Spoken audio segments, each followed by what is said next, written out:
दिनचर्या भी व्यवस्थित नहीं है और दिनचर्या भी अस्त व्यस्त है। जो आप लोग कई बार कहते महाराज इच्छा तो बहुत है पर टाइम नहीं मिलता।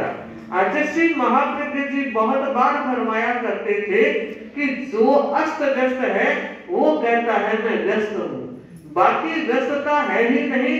अगर समय का नियोजन हो तो मुझे लगता है, गुरुदेव के शब्द मुझे लगता है कि समय ज्यादा है और काम कम है। और आप लोग क्या कहते हो, काम ज्यादा है और समय कम है। इसलिए है कि रात को 10 का पता नहीं, 11 का पता नहीं, 12 का पता नहीं, 1 का पता नहीं। इतनी गड़बड़ दिनचर्या लिए हुए आप जी रहे हो और फिर कहते हो वक्त नहीं। मैं कहना चाहूंगी जितने भी भाई बहन बैठे हैं, मैं तो 10 बजे की बात कह रही हूँ। अगर ये पॉसिबिलिटी ना हो तो 11 के बाद तो बिस्तर से बाहर रहना ही नहीं चाहिए, ताकि आप अगले दिन की यात्रा को अच्छा सा रूप दे सके, अच्छा सा लुक दे सके। क्यों समझते हो? क्यों? अगर रात का सोने का समय आपका व्यवस्थित नहीं होगा तो उठने का भी व्यवस्थित नहीं होगा, और जब उठने का नहीं होगा तो करने का भी नहीं होगा। तो मैं सभी से इस बात के लिए पुरजोर निवेदन करना चाहूंगी। क्यों निवेदन? इसलिए कि धर्म कोई जादू का डंडा तो है नहीं, हमारे पास आए, डंडा घुमाया और काम हो गया। कभी कभी हो जाता होगा जो वक्त आप बोल रहे थे, पर रेयर केसेस है। रोज की दिनचर्या में हमें अपनी चर्या को व्यवस्थित करना है, तो 10:30 और 11 के बाद बिस्तर से बाहर नहीं रहना। अगर एक संकल्प भी आप करते हैं तो मैं मानूंगी आपने स्वतः प्रेरणा बनने के दीप में थोड़ा सा तेल डाल दिया। दीप भी हो, बाती भी हो, व्यवस्था ना हो अगर तेल की तो दिया जलेगा नहीं। जरूरत है हर व्यक्ति अपने समय का सदुपयोग करे। समय का सदुपयोग करके ही व्यक्ति शिखर तक पहुंच सकता है, और उसका एक मेजरमेंट होता है व्यक्ति की दिनचर्या। दूसरा, अपने काम के प्रति डेडिकेशन, चाहे वो आपका भौतिक काम हो चाहे आध्यात्मिक। भौतिकता से तो आप रंगे हुए हो, रचे बचे हो, उसमें तो बड़ा राग है ही है। कैसा राग? इस तरह का राग, अगर आप दुकान से आए हो और माँ या पत्नी ये कह दे कि थाने आज समाई बनी हुई, अब करोगे?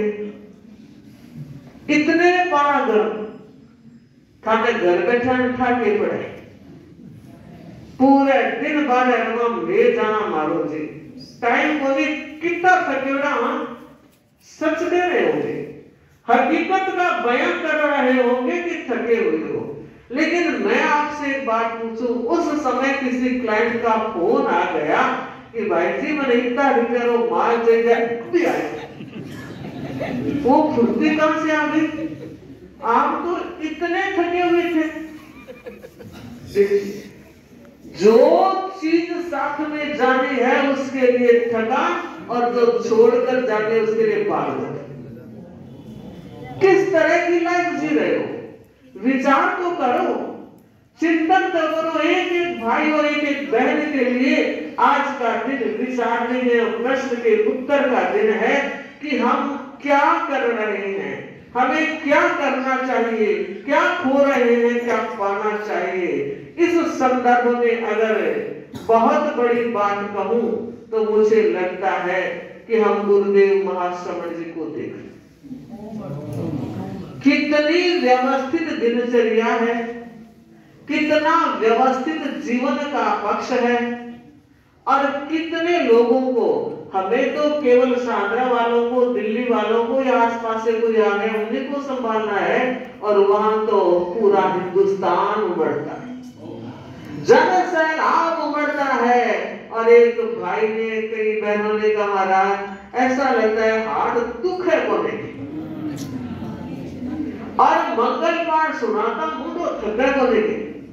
मैं ये बताना चाह रही हूँ, ये उठे हुए हाथ, ये आशीर्वाद की ऊर्जा जो व्यक्ति चरणों में पहुंचता है मालोमाल हो जाता है, निहाल हो जाता है, खुशहाल हो जाता है। श्रावकों, ऐसे परम पुण्य पुंज गुरुदेव हमें प्राप्त हुए हैं, हम उनसे कुछ सीखे तो सही, उनसे कुछ समझे तो सही।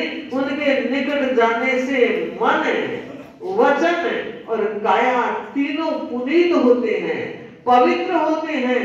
जब जब कोई भाई बहन आता है तो हम देखते हैं काश हम भी उस नजारे में पहुंच जाते, पर हमें प्रसन्नता है।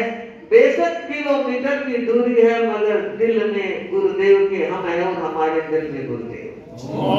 और जहाँ शिष्य और गुरु का इतना तादात्म्य भाव होता है, वहीं इस तरह के नजारे देखने को मिलते हैं।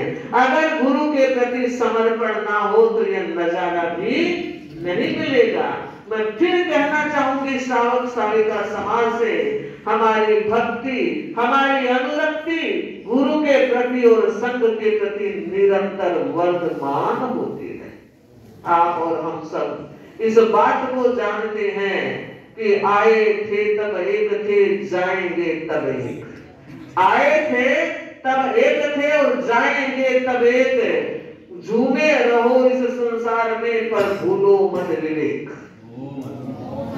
इस बात को मत भूलिए कि जाने के वक्त अकेले होंगे और उस अकेलेपन का सहारा कोई होगा तो वह धर्म ही होगा, वह गुरु की शरण ही होगी। और वह शरण, वह धर्म, वह संबल, वह पाथे जो शाहदरा वासियों ने किया है। त्याग तपस्या के क्षेत्र में कहूं, जप तप के क्षेत्र में कहूं, 20 जून से 28 नवंबर तक तपस्या का क्रम निरंतर।